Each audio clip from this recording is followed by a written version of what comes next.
He was the last National League player to win the hitting Triple Crown. He was one of the leaders of the fabled Gas House Gang. This is the story of Joe "Ducky" Medwick, one of the greatest legends of the St. Louis Cardinals.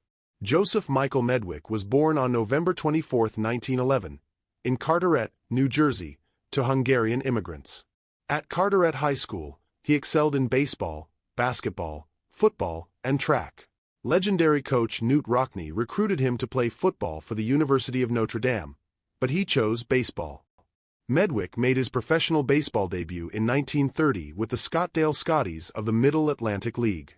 In 75 games, he batted .419 with 18 doubles, 19 triples, and 22 home runs. In 1931 and parts of 1932, he played with the Houston Buffaloes of the Texas League. On September 2, 1932, he debuted with the St. Louis Cardinals. In 26 games, he batted .349 with 12 doubles and 12 RBIs. He played his first full season in 1933. He had a 4.1 WAR in 148 games. He batted .306 with 18 home runs and 98 RBIs. He also finished 18th in the MVP voting.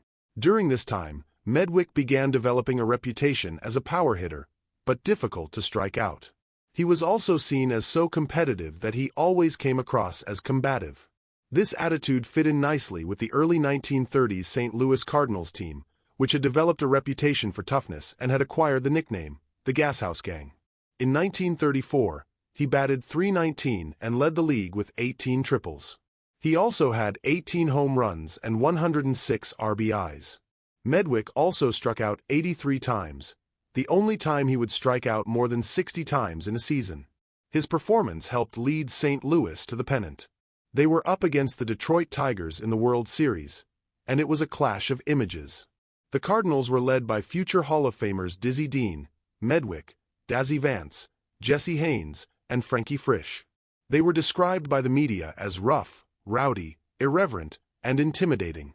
Facing them was a Tigers team also led by future Hall of Famers Hank Greenberg, Mickey Cochran, Charlie Gehringer, and Goose Goslin. The Detroit team was described as refined, especially since there were at least 5 guys on the team who finished college.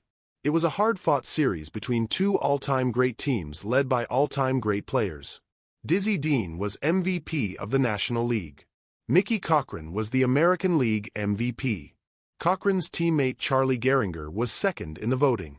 Schoolboy Rowe was fourth, while Hank Greenberg was sixth. The teams almost alternated wins, and the series was tied at 3 games apiece. In the deciding Game 7, Medwick slid hard into third baseman Marv Owen on a triple. At that time, the Cardinals were leading 9-0 in the 6th. Medwick's aggressiveness, along with frustration over the impending loss, infuriated the Detroit home crowd. The fans began pelting Medwick with fruits and vegetables.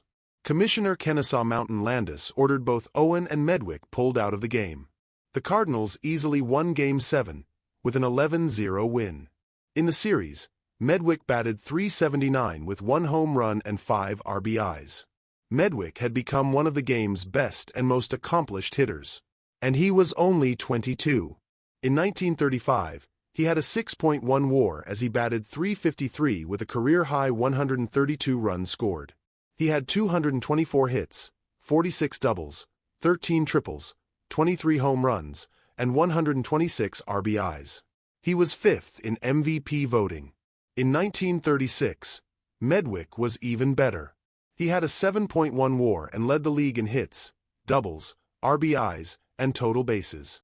His 64 doubles remain the season record for the National League. It's behind only Earl Webb, who hit 67 in 1931 with the Red Sox, and tied with George Burns, who also hit 64 in 1926 with the Cleveland Indians. Medwick capped the season by placing 4th in the MVP voting. In 1937, he had the best season of his career, winning both the Most Valuable Player award and the Triple Crown. He hit .374 with 31 home runs and 154 RBIs to win the Triple Crown. Medwick led the league with an 8.1 WAR. He also led in at-bats, games, runs, hits, doubles, slugging, OPS, and total bases. In 1938, he had 48 doubles, capping a streak of 7 consecutive seasons with at least 40 doubles. This was the National League record until fellow Cardinal Stan Musial hit at least 40 in 9 consecutive seasons. Despite being at his relative peak in 1940, the Cardinals traded the 28-year-old Medwick to the Dodgers. The Cardinals felt that Medwick's still formidable hitting skills couldn't compensate for what they falsely claimed as his poor defensive skills. The likely reason was it appeared that Medwick was disillusioned about his pay and contract. 6 days after the trade, Medwick suffered a beating against former teammate Bob Bowman of the Cardinals. Bowman alleged that the Dodgers were stealing signs but insisted that the hit wasn't intentional. Unlike Ray Chapman of the Indians, Medwick survived the incident. He was at his peak, aged only 28 when it happened. However, he was not the same player again. Medwick's power numbers never recovered. He would hit only 57 home runs for the rest of his career. The following season, he helped lead Brooklyn to the pennant. He had a 4.3 WAR to go with a .318 batting average, 33 doubles, 10 triples, 18 home runs, and 88 RBIs. Unfortunately, they were up against the juggernaut New York Yankees and lost the series 4-1. In 1943, the Dodgers traded him to the New York Giants.